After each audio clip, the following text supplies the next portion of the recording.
तो ये सवाल कितने का है? 13.3 का 5 नंबर सवाल। सवाल क्या कर रहा है कि 12 सेंटीमीटर और 15 सेंटीमीटर ऊंचाई, 12 सेंटीमीटर व्यास और 15 सेंटीमीटर ऊंचाई वाले एक लंबे बेलनाकार बर्तन में क्या है?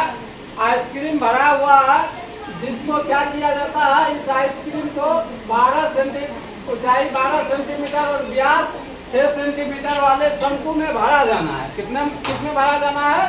शंकु में, जिसका व्यास कितना है? 6 सेंटीमीटर और ऊंचाई कितना है? 12 सेंटीमीटर। इसमें भरा जाना है, जिसके ऊपरी सिरा पे क्या बन रहा है? अर्धगोलाकार बन रहा है। तो कला संख्या ज्ञात करने के लिए तो सबसे पहले क्या करेंगे? इसे हल करने के लिए चित्र बनाएंगे। चित्र में देखो ये क्या है? बर्तन है। कौन सा? बेलनाकार, जिसका व्यास कितना है? 12 सेंटीमीटर, ऊंचाई कितना है? 15 सेंटीमीटर। इसमें आइसक्रीम पूर्ण रूप से भरा हुआ है। इसका आयतन निकालेंगे। फिर क्या करेंगे? ये जो इसमें से निकाल के क्या किया जाता है? आइसक्रीम वाला कॉइन में भरा जाता है। तो कॉइन में जो भरा जाता है तो शंकु का आकार का ऊपर में अर्धगोला बन रहा है। तो शंकु का आकार कहाँ से? यहाँ से नीचे बन रहा है, जिसका ऊंचाई कितना है? 12 सेंटीमीटर। जिसका ऊंचाई कितना है? 12 और व्यास कितना है? 6 सेंटीमीटर। तो अब क्या करेंगे? सबसे पहले बेलनाकार बर्तन का व्यास लेंगे। व्यास कितना दिया हुआ है? 12 सेंटीमीटर।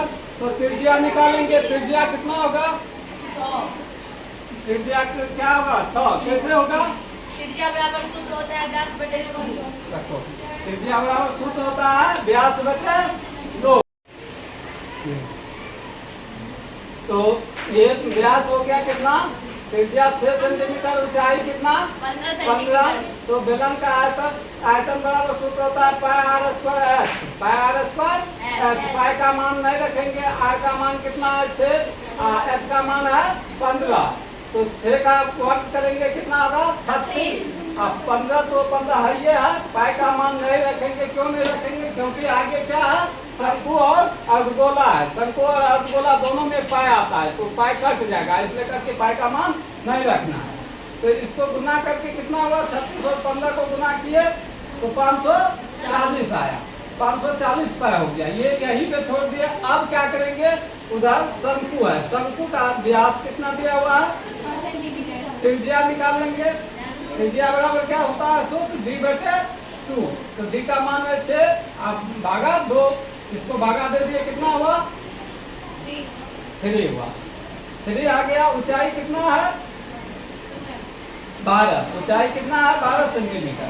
अब आयतन बराबर सूत्र, आयतन बराबर सूत्र होता है 1/3 pi R square H. 1/3 pi R square H. इस पे मान रख दिए 1/3 पाई आर का, आर के जगह पे कितना है? 3 रख दिए। 3 का स्क्वायर गुना 12। 12 से ये 3 से 12 कट गया, 4 या 12। इसका वर्ग किए 9, इस 4 गुना गया। देखो 9 और 4 को गुना कर दिए। इधर देखो 9 और 4 को गुना किया, कितना हुआ? 36 पाई। फिर अर्धगोला का व्यास कितना है? तो त्रिज्या निकाल लेंगे। त्रिज्या निकला 3। अब अर्धगोला का सूत्र क्या होता है? 2/3 पाई आर स्क्वायर क्यूब। तो यहाँ भी पाई का मान नहीं रखेंगे, आर का मान है 3 रखेंगे। अब क्या किए? 2/3 गुना 3 पाई गुना ये क्यू का मतलब 3 बार गुना। 3 बार गुना कर दिए। 1 से ये कट गया, बच गया 2। 3 दिया 9 दूनी 18 पाई। ये हो गया। अब आइसक्रीम जो रखा जाता है जिस बर्तन में, उसका आयतन निकालेंगे। आइसक्रीम रखे गए बर्तन का आयतन, तो शंकु का आयतन और इसका, तो इसका शंकु का और अर्धगोला का दोनों को जोड़ देंगे। तो शंकु का आयतन प्लस अर्धगोला का, तो शंकु का कितना निकला है? शंकु का कितना निकला है रे? 36। और अर्धगोला का 18। ये दोनों को जोड़ दिए, कितना हो गया? 54। अब आइसक्रीम रखे गए बर्तन का आयतन बराबर क्या होगा?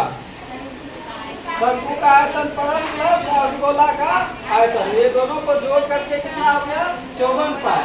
अब इसका संख्या निकालेंगे। आइसक्रीम रखे गए बर्तन की संख्या बराबर बेलन का आयतन बटे आइसक्रीम रखे गए बर्तन की आयतन। तो इसका कितना निकला है बेलन का? 540।